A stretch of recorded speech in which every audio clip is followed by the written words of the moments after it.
ప్రకాశం జిల్లా రాచర్ల మండలం జే పుల్లల చెరువు గ్రామ సమీపంలో నల్లమల అటవీ ప్రాంతంలో వెలిసిన శ్రీ నెమలిగుండ్ల రంగనాయక స్వామి దేవాలయం అభివృద్ధి నిర్మాణ పనుల గురించి అసెంబ్లీలో మాట్లాడిన గిద్దలూరు ఎమ్మెల్యే ముత్తుమల అశోక్ రెడ్డి. గిద్దలూరు ఎమ్మెల్యే గారు మా నియోజకవర్గంలో నెమలిగుండ్ల రంగనాయక స్వామి టెంపుల్ అనేటువంటిది ఉంది అధ్యక్ష. అది నల్లమల్ల ఫారెస్ట్లో గుండ్ల బ్రహ్మేశ్వర వైల్డ్ లైఫ్ శాంక్చురీలో ఉంది. అక్కడ ఉన్నటువంటి మెయిన్ గర్భగుడి అయితే 22/16 యార్డ్స్లో ఉంది అధ్యక్ష.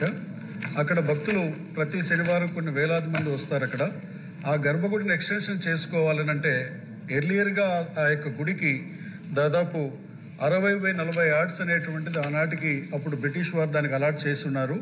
అక్కడ ఏదైనా పని మొదలు పెట్టాలంటే ఫారెస్ట్ వాళ్ళు పూర్తిగా అబ్జెక్ట్ చేస్తూ పనులు మొదలు పెట్టనివ్వట్లేదు.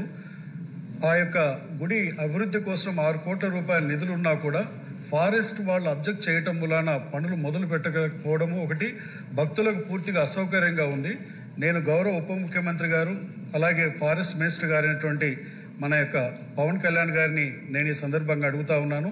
ఫారెస్ట్ వారికి ఎటువంటి ఆటంకాలు కలిగించకుండా వారికి అలాట్ చేసేటువంటి స్థలంలో పనులు జరుపుకునేటువంటి విధంగా ఆ యొక్క కార్యక్రమాన్ని జరుపుకునేలాగా ఆదేశాలు ఇవ్వాలని నేను కోరుతా ఉన్నాను అధ్యక్ష మీ ద్వారా.